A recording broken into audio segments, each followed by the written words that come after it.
ইফালে জামুগুৰিহাটত শ্ৰীমন্ত শংকৰদেৱ সংঘৰ অধিৱেশনৰ প্ৰস্তুতি চলিছে ৯৫ সংখ্যক অধিৱেশনলৈ ৰাজ্যিক অধিৱেশনলৈ মাজত আৰু কেইটামানহে দিন ১০৬ ফুট দীঘল আৰু ২৮ ফুট ওখ বিশাল তোৰণ নিৰ্মাণ কৰা হৈছে জামুগুৰিহাটৰ জ্যোতি বিষ্ণু সমন্বয় ক্ষেত্ৰত অনুষ্ঠিত হ'ব এই অধিৱেশন অহা ৬ ফেব্ৰুৱাৰীৰ পৰা তিনিদিনীয়াকৈ অনুষ্ঠিত হ'ব এই অধিৱেশন উখল মাখল হৈ পৰিছে এতিয়া পৰিৱেশ উখল মাখল পৰিৱেশে বিৰাজ কৰিছে জ্যোতি বিষ্ণু সমন্বয় ক্ষেত্ৰত আৰু জামুগুৰিহাটৰ পৰা এই সন্দৰ্ভত আমাৰ সাংবাদিক আনোৱাৰ আহমেদৰ এক প্ৰতিবেদন মই বৰ্তমান উপস্থিত আছো জামুগুৰিহাটৰ শ্ৰীমন্ত শংকৰদেৱ সংঘৰ ৯৫ সংখ্যক বাৰ্ষিক অধিৱেশন উদযাপন চলি জ্যোতি বিষ্ণু সমন্বয় ক্ষেত্ৰত এই সমন্বয় ক্ষেত্ৰৰ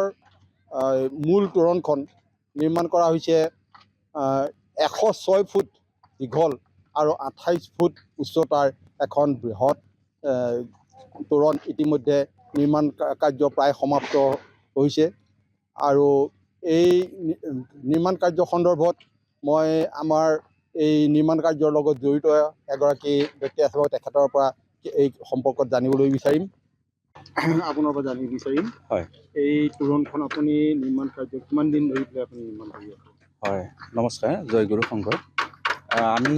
গুৱাহাটীৰ পৰা আহিছোঁ আপোনাৰ জানুৱাৰী ৫ তাৰিখে তাৰপিছত সেই ৫ তাৰিখৰ পৰা কাম আজিলৈকে চলি আছে কণ্টিনিউ তাৰপিছত ইয়াতে আমাৰ তোৰণ মানে ডাঙৰ তোৰণ ৪খন আছে তো তাৰে ভিতৰত এইখন হৈছে মূল তোৰণ এইখনৰ আপোনাৰ দৈৰ্ঘ্যটো আছে ১০৬ ফুট আৰু উচ্চতাটো আছে আপোনাৰ ২৮ ফুট কিন্তু ইয়াৰে ফ্ৰণ্টত মানে আপোনাৰ কিছু ডেক'ৰেশ্যন থাকিব ইয়াত যেনিবা ধৰক শৰাই এখন থাকিব শৰাইখন দেখাই পাব আপোনালোকে এইখনৰ উচ্চতা আপোনাৰ ১০ ফুট তাৰপিছত এই তোৰণখন এটা থিম এটা ৰখা হৈছে থিমটো এনেকুৱা যে শংকৰী কলা কৃষ্টিৰ যিখিনি বস্তু থাকিব এই মাজৰ ভাগত থাকিব ইয়াতে সোঁহাতে গায়ন এই বাওঁহাতে গায়ন বায়ন থাকিব আৰু তাৰ ফ্ৰণ্টত আপোনাৰ ডাঙৰ খোল ৪টা থাকিব তাৰপিছত দ্বিতীয়তে আপোনাৰ দুটা ছাইডত আপুনি অলপ দেখা পাব যিটো আমাৰ দ পৰ্বতীয়া তেজপুৰৰ সেইটোৰ আভাস অলপ আমি দুটা ছাইডত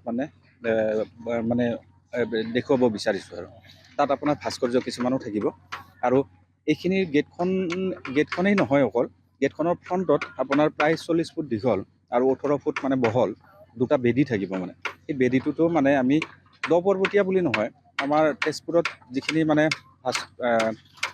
পুৰণা মানে কীৰ্তিচিহ্ন তো তাৰে কিছু বস্তু আমি ইয়াত আমি প্লেচ কৰিম তেনেকুৱা আৰু একেবাৰে ওপৰৰ ভাগত থাকিব আপোনাৰ আমাৰ যিখন গুৰু আসন সিংহাসন বুলি কয় সেইটো থাকিব আৰু একেবাৰে লাষ্টৰ পিলাৰত থাকিব আপোনাৰ দুটা স্কাল্পচাৰ সেই দুটা হৈছে নামসিংহ আমাৰ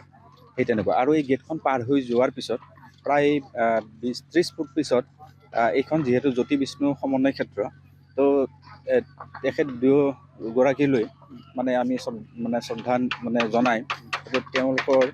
তেখেতসকলৰ মানে আমি হেৰি ৰিলিফ দুটা মানে তাত ফিট কৰিম মানে তাৰপিছত এই গেটৰ লগতে মানে বাকী যি সেৱা বাহিনীৰ গেট এই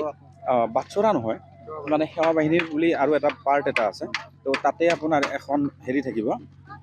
তোৰণ থাকিব এইটো তোৰণেৰে আচলতে এটা অংশহে মানে এইখিনি বস্তু তাত আমি আৰু দুটা থিম তাত মানে এড কৰি দিছোঁ সেইটো হৈছে আপোনাৰ সেৱা কৰাৰ উপৰিও আমি যে নিজেই কলা সংস্কৃতিকো জীয়াই ৰাখিব লাগিব আৰু লগতে শিক্ষাকো যে জীয়াই ৰাখিব লাগিব এই দুটাৰ মাধ্যমেৰে গৈ আমি সেৱা কৰিম মানে ৰাইজক তো সেই থিমটো ৰাখি সেৱা বাহিনীৰ তাত তেনেকৈ আমি উপস্থাপন কৰিছোঁ আৰু তাৰপিছতে থাকিব আপোনাৰ এইটো ছাইডত গ্ৰন্থ আৰু প্ৰদৰ্শনী যিটো পাৰ্ট আছে তো তাতো এখন তোৰণ আছে সেই তোৰণখনো আমি তোৰণ হিচাপে ৰখা নাই মানে এনেকুৱা এটা বস্তু আনিব বিচাৰিছোঁ যাতে থিম এটা যাতে প্ৰতি মানে সকলোৱে যাতে বুজি পায় যে আমাৰ ইয়াতে যিটো ১২ চহৰীয়া ভাওনা সেই ভাওনাক কেন্দ্ৰ কৰি পেলাই তো তাত মুখা শিল্পৰ কিছু আভাস পোৱা যাব আৰু তাৰো ফ্ৰণ্টত আপোনাৰ শংকৰী কলা কৃষ্টিৰ মানে দুটা ছাইডত দুটা পিলাৰ আছে মানে এইবাৰ তাৰমানে অলপ থিমটো অকণমান বেলেগ কৰি লৈছোঁ মানে ঠিক তেনেকৈ আপোনালোকে পিছলৈ দেখা পাব এতিয়াতো আমাৰ কামৰ মোটামুটি ধৰক 85% মানে এনেকুৱা বা 80-90 এনেকুৱা হৈছে আৰু ধৰক 3-4 দিন পিছত সম্পূৰ্ণ আমি ওলাব বুলি দূৰ দূৰণিৰ পৰা ভক্তসকল হয় এই গেটৰ মূল তোৰণৰ দি অহা যোৱা কৰিব? নিশ্চয় নিশ্চয় নিশ্চয় নিশ্চয় নিশ্চয় সৰ্বমুঠ কিমান অঁ আমাৰ ডাঙৰ গেট হিচাপত আপোনাৰ 4খন হ'ব আৰু বাকী এইফালে 30খন আছে মানে সৰু গেট টোটেল 34 ধৰিব পাৰি আৰু 37খন আছে মানে গেট তেনেকুৱা তাৰ উপৰিও কিন্তু